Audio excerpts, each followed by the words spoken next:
আমি নিজে জীবনে কোনোদিনও সুখ পাইনি, আমি নিজে জীবনে কোনোদিনও শান্তি পাইনি।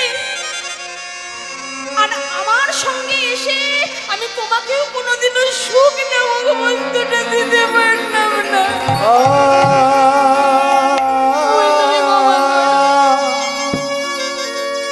আমায় তুমি ক্ষমা করো। আমা, এই রামিটি কে গো? রামি কে জানো? ব্রজ বৃন্দাবনে শ্রীমতী রাধারানী যখন হা কৃষ্ণ বলে কাঁদিত, তখন রাধারানীর একটি ননদ ছিল যার নাম হলো কুটিলা। যখন কৃষ্ণ কৃষ্ণ বলতো রাধারানী, তখন এই কুটিলা অপবাদ দিত, গঞ্জনা দিত। একদিন রাধারানী বৃন্দাবনের মাটিতে দাঁড়িয়ে বলেছিলেন, শোন কুটিলা, যে কৃষ্ণকে ভালোবেসে আমি এত চোখের জল ফেলছি, যে কৃষ্ণকে ভালোবেসে আমি এত কষ্ট পাচ্ছি, আমিও যদি প্রকৃত কৃষ্ণ ভক্ত হয়ে থাকি, তাহলে বৃন্দাবনের মাটিতে দাঁড়িয়ে আমি তোকে অভিশাপ দিলাম, আমার মতোই তোকে একদিন প্রেম করে পথে পথে কেঁদে বেড়াতে হবে। নিতাই গৌর হরি বল, হরি বল, হরি বল, হরি বল। সেই রামী, সেই কুটিলা আজ রামী হয়েছে। এদিকে চণ্ডীদাসের ছোট্ট ভাই খবর দিল চণ্ডীদাসের বাবা নাকি মারা গেছে। জমিদার দুর্লভ রায় বললেন, শোনো, চণ্ডীদাসকে এসে শোচ পালন করতে হবে, আমরা তাকে 13 দিনের দিন ঘৃতান্ন দান করিয়ে যাতে তুলে নেব, যদি রাজি থাকে তো বলো। চণ্ডীদাস ফিরে চলে এসেছে মন্দিরে, আর রামী পথের মাঝে একাই বসে বসে কাঁদছে। আর এদিকে রামীর সঙ্গে দেখা হয়ে গেছে সুজিত সিং এর মেয়ের নেতা। ওই নেতার কাছে সব কথা শুনে সুজিত সিং বলে উঠল, তুই শুধু দিনটা মনে রাখ যে কবে চণ্ডীদাস যাতে উঠবে। ওমা, দেখতে দেখতে 12 দিন পেরিয়ে 13 দিনের দিন যখন উপস্থিত হয়েছে, আর যে পথে চণ্ডীদাস ঘৃত অন্ন নিয়ে পেরিয়ে যাবে, সেই পথে রামীকে শুইয়ে দিয়েছে বাবা। যখন রামী শুয়ে আছে, ওই রামীর হাতে হোঁচট লেগে ঘৃত অন্নের থালা গেল মাটিতে পড়ে। আর যেই পড়ে গেছে, অমনি রামী পিছন ফিরে চণ্ডীদাস তাকিয়ে দেখছে রজকিনী নামমণি সেই ধুলোর মধ্যে পড়ে পড়ে কাঁদছে। তাই চণ্ডীদাস তখন বলছে কি জানো, ওগো রজকিনীর প্রেম নিকশিত হে কামে গন্ধ নাহি আর গো, ওগো রজকিনীর প্রেম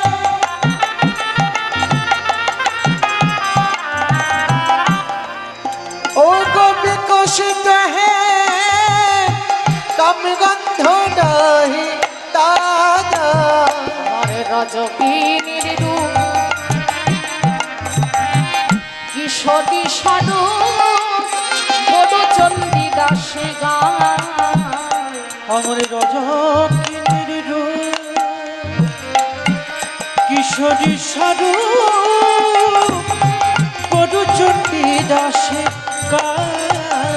আমায় চরণ ছাড়া দিও না করে, আমায় চরণ ছাড়া দিও না করে, আমায় চরণ ছাড়া দিও না করে, আমায় চরণ ছাড়া দিও না করে, রেখো রেখো সদাই ওই চরণে, চরণ ছাড়া দিও না করে, রেখো রেখো সদা ওই চরণে, আমি ওই চরণে শরণ নিলাম, চরণ ছাড়া করো না হে, আমি ওই চরণে শরণ নিলাম, চরণ ছাড়া করো না আমি হে, ওই চরণে হরি বল, হরি বল।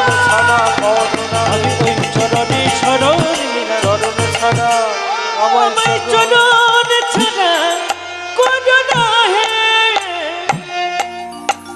ওদিকে সুজিত সিং জমিদার দুর্লভ রায়কে বলে উঠলেন, জমিদার দুর্লভ রায়, আমার অধীনতায় নান্নুরের 14খানা মৌজা ও বাঁশুরী দেবীর মন্দির আমি রক্ষণাবেক্ষণের ভার আমি তোমার উপরে দিয়েছিলাম, কিন্তু তুমি আমার মেয়ে রামী আর চণ্ডীদাসকে তাড়িয়ে দিয়েছো।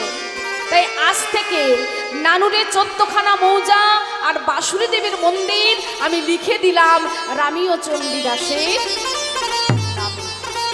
আবার যেই লিখে দিয়েছে অমনি রামী আর চণ্ডীদাসের আনন্দ আর ধরছে না, দুজনে মৃদু মৃদু হাসছে আর বলছে, হ্যাঁ গো মা, অপূর্ব তোর লীলা বোঝে এমন সাধ্যকার। তখন মা বলছে, না বাবা, ওই যে বলেছি আজ থেকে শুধু আমার নাম নয়, আজ থেকে তোরা গাইবি সেই নাম। কোন গান গো? আজ থেকে দুটি বাহু তুলে তোরা বলবি, দুটি বাহু তুলে গাইবি। কি জানিস? সুন্দর করে গাইবি সেই যুগল নাম, সেই যুগল নামে গাইবি আর বলবি কি জানিস? ও তারে ডাকলে নাকি পাওয়া যায়,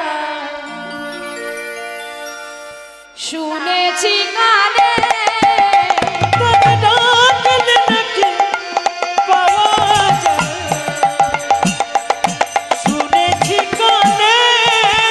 ও তারে ডাকলে নাকি পাওয়া যায়, শুনেছি কানে।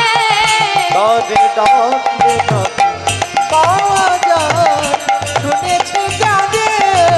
তবে ডাকলে নাকি পাওয়া যায়, শুনেছি কানে। আজ থেকে গাইবি সেই যুগল নাম, যুগল নাম গাইবি। তখন চণ্ডীদাস বলছে, উমা তোকে আর বলতে হবে না, আমরা জানলাম যে জগৎ মাঝে রাধা কৃষ্ণ সেবা ছাড়া আর কিছু নয়। আর কিছু না যে জনায় আমার রাধা রানীর ভজন করতে পারে, করতে পারে। এই জগৎ মাঝে আর কোনো মন্দির মসজিদে যাবার কারোর দরকার না। দরকার না। যদি কেউ অন্তর থেকে ভক্তি দিয়ে আমার রাধা রানীকে ভালোবাসে, যেই না মন্দিরে 14খানা মৌজা বাসুরী দেবীর মন্দির লিখে দিয়েছে, ও আজ আনন্দের বাতাবরণ তৈরি হলো। আকাশ